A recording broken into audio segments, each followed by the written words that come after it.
Keep the boss out of line of sight, get on these ads. So keep the boss exactly where she is. Get on these ads. Uh-oh. Ah, that's a shame.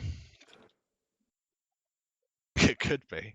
I wonder if someone was looking away, like at the ground, it wouldn't fucking crash them.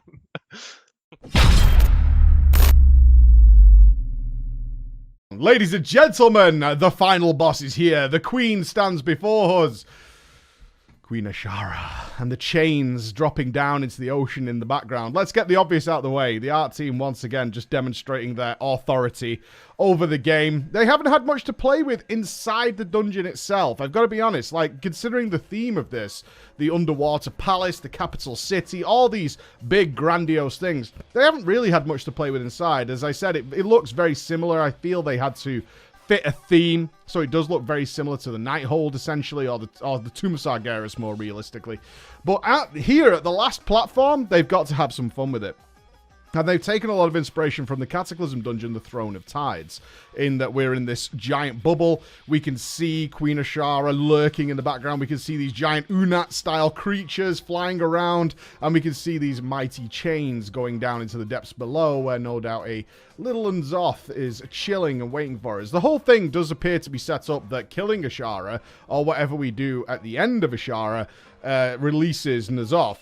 Which probably is a bad idea. Maybe we should just leave her alone, considering that the only threat the Naga seem to be posing to the world is a daily quest. I think we're good. We could just leave this one alone. And we could probably just barricade them in their temple based on the actions that are going on in Azshara itself. Anyway, difficult to talk about this boss. I left it for a couple of days while I kind of gauged other reactions. I quite liked this, but it's really broken, right? So they gave us a boss to test that was incredibly busted, and that made it very awkward to get a good feel for it. So we were doing, unfortunately, and this is the nature of the beast, when things are broken and the enemies aren't doing what they're supposed to be doing, and you kind of just want to see the fight and see how it plays out, see how it works out, and kind of figure out what the whole puzzle is, even if some of the puzzle pieces are broken and smudged, then you tend to start employing tactics that you can't use when this thing goes live, but it's the only tactic that works in a broken environment. Okay, it's the only thing that's going to get past this. So I want you to bear in mind that what you're seeing here is kind of unlike what it's going to be on live in a number of respects, but let's go through it anyway, and you'll get a decent idea of what we're looking at here. So as you can see, there is these two giant-headed pillars, and there's also this control panel at the beginning of the room. All of these are line of sight. So line of sight is a very big part of this fight. The control panel at the beginning of the room does extend all the way to the ceiling. It is considered to be a fully fledged pillar, despite visually not looking like it. And you start the fight by activating the panel, and then you get this kind of 5 or 6 second RP moment, and then the fight starts. I'll point out right now, that's really irritating, because it puts you in combat immediately, which means you have to pre-pop before someone clicks the panel, and then kind of just sit around with expensive-ass potions ticking. For no reason at all, for a good maybe like 10 seconds until you can really get going with them. It's just a waste. I would rather it that once we actually get into combat, then we go into combat. That would make more sense for me. But the interesting thing here is the visual aspect they've done. So there's kind of an icon you'll see on my screen, which is, it looks kind of like a womb, essentially. It does look a bit like a womb.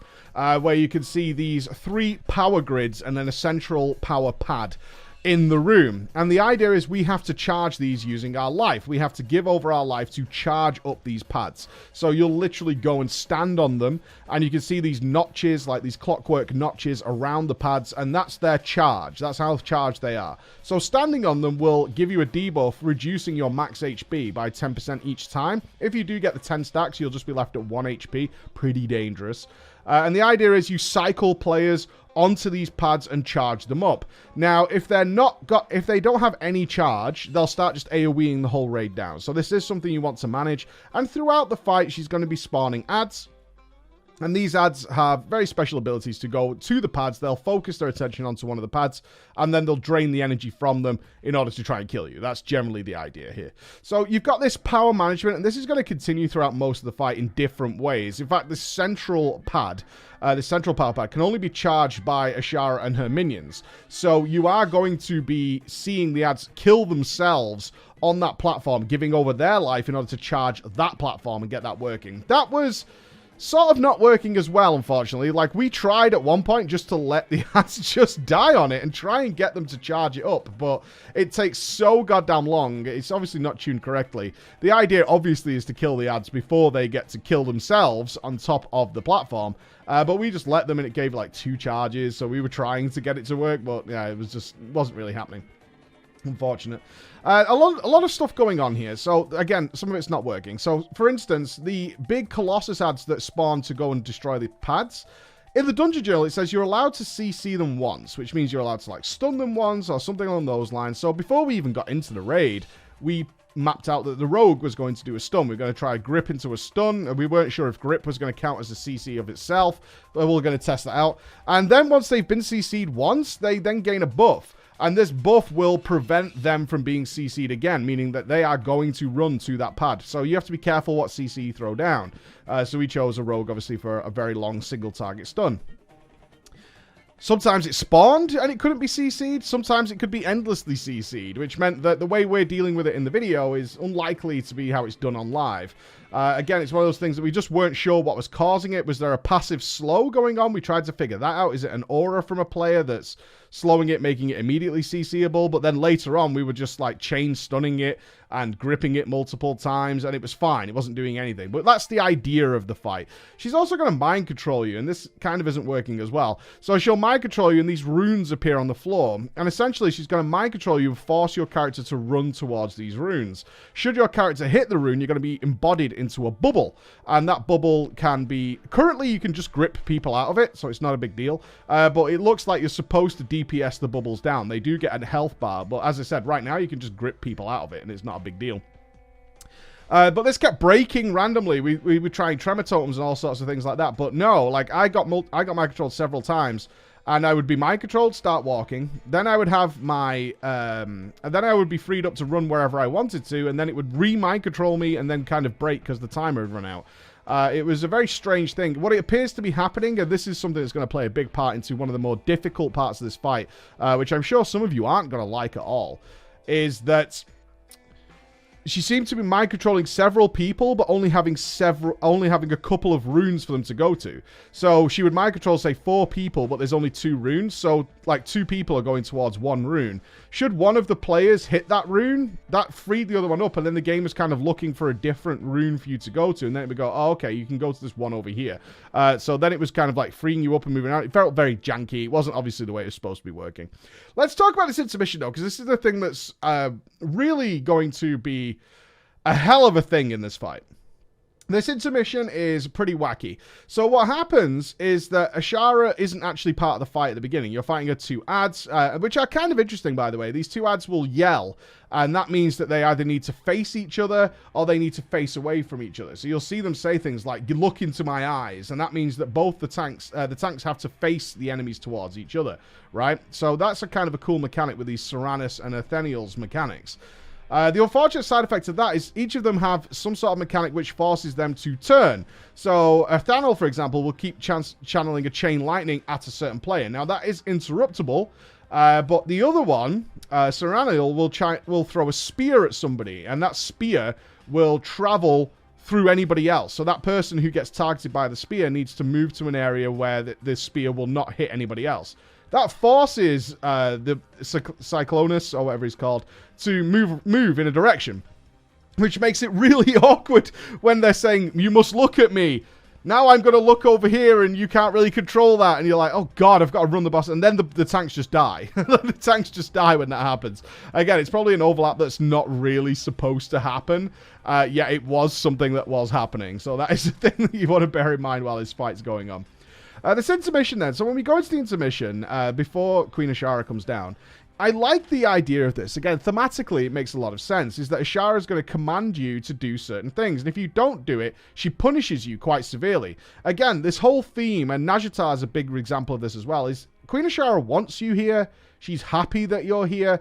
And she's mocking you. She's like toying with you. So it basically does fall into line story-wise that she's ready to die, and she needs to die in order to release Nadolf. And maybe he's supposed to resurrect her or something like that. But the way this works is she's going to spawn some arcane orbs in the room, and then she's going to give you a command, right? She's going to give you a command to deal with. And that could be 2 commands or 1 command. And they're a very big mixed bag. So you'll have things like, you must soak an arcane orb and you've got to stack together. You must soak an arcane orb and you cannot stack with your friends. You cannot move. You have to move. Do not soak an arcane orb, but stack with people, right? You get the idea. So you have all these combinations that come in. So you can get one of those. You can get ones that are like, just stand still. And you're like, okay, that's easy enough. But then you can get one that's like, you have to soak an arcane orb, but you're not allowed to stand near people. Now, this was obviously not particularly tuned correctly. And the reason I say that is she could quite easily tell more people than possible to stand alone while soaking an arcane orb, and it didn't seem realistic in the time allowed in order to manage that. It's because if there's 4 orbs, let me just say this, there's 4 orbs, but 5 people have to soak them while standing on their own. And the radius didn't seem, at least from our testing, big enough to allow people to sort of stand at the edges and work it that way or something along those lines. Not only that, the orbs spawn in a random location.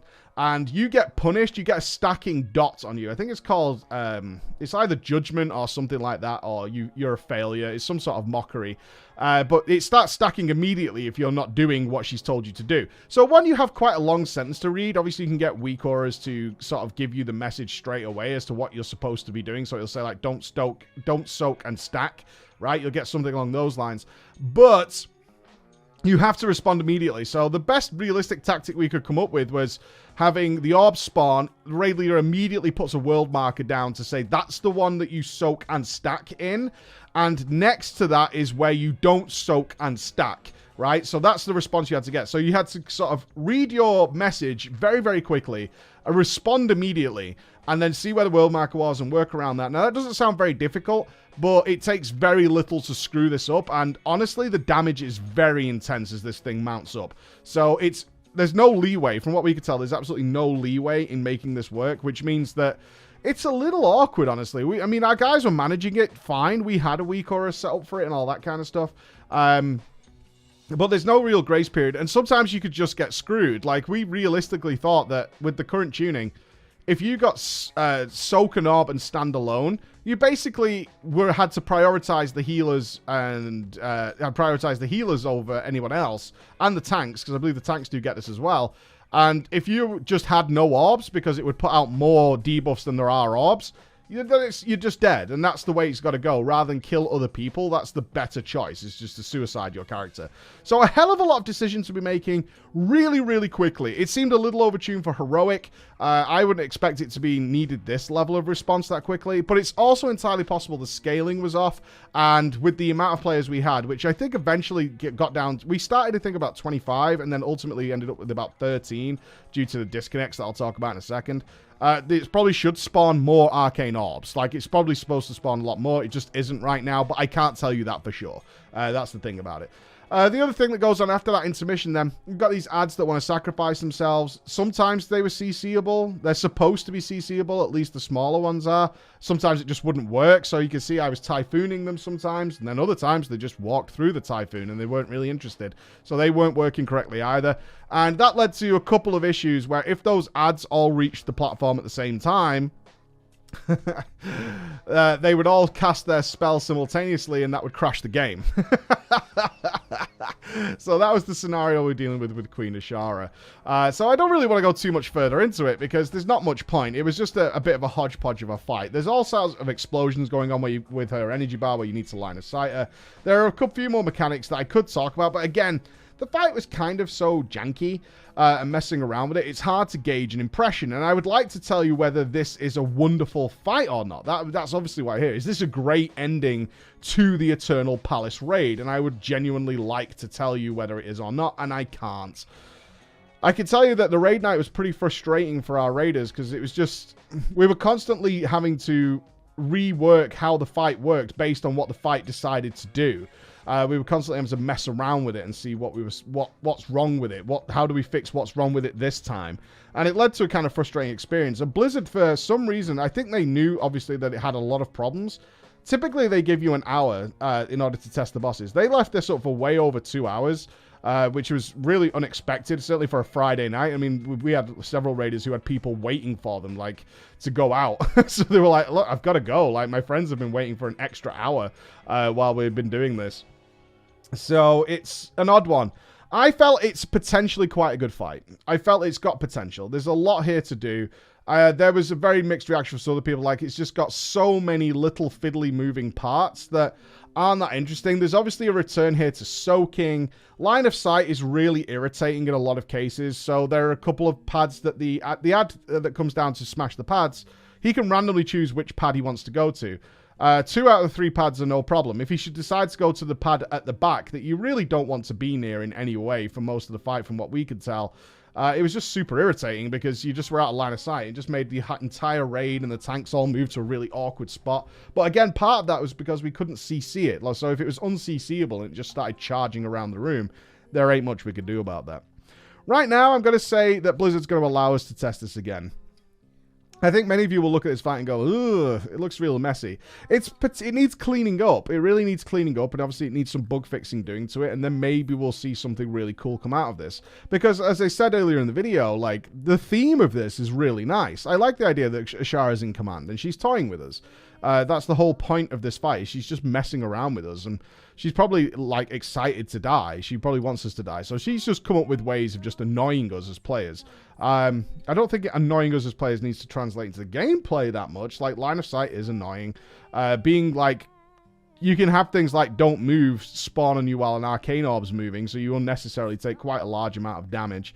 Running and soaking puddles, I mean, it's old by now, but okay. I mean, it's mechanics. You can't just say everything's got to be brand new all the time. There's a lot going on here. It's a very busy fight. Very, very busy. And so far, it's hard to gauge what it looks like clean. We had some very, very clean pulls where everything was looking nice. And then, you know, for some reason, the ads were un-CCable, and then the game would crash, and you were like, well, let's start again. You know, we had some very cool pulls where it felt like the fight was getting organized. And I also felt, in my personal perspective, I quite enjoyed this. I quite enjoyed having a lot of personal responsibility. So I was moving around to various platforms. I had little jobs to do in certain areas. I like all that. There's a lot for me to do as a player that isn't just like DPS. I know some people really hate that, but I quite enjoyed it. So I think we might have a good fight here. Hard to deny, though. Did it grab me like Jaina did? No. No, it did not. Did it grab me like even Gahoon did? No, I really liked the basketball mechanic of Gahoon when we got to test that. It really stood out for me as a cool thing. Nothing really grabbed me like that in this encounter, which I think is something to be said of maybe, because those fights were bugged as well. Maybe that's indicative of how this looks. Not grabbed me in that respect. Hoping it does on a retest. Hopefully they're going to give us a chance to retest this when they've got more of it fixed. I'm hoping it doesn't go the way of Stormwall Blockade. And for anybody who's interested in what I mean there, Stormwall Blockade was so broken and so bugged that we ended up testing it, I think, 4 or 5 times. And they still couldn't get it right before it went live. It still went live with several problems because that fight, for some reason, just the way it's designed, whether it's because it's an open world area that becomes a boss area later, something like that, they had huge amounts of issues with getting that fight to work correctly. And that's really unfortunate. Queen Azshara, guys, I'm on the fence. I wish I could be more positive, but it's hard to be positive when you're dealing with a fight that isn't working correctly, right? I mean, it's difficult to do that. Thank you so much for listening. I'll see you again. Bye-bye.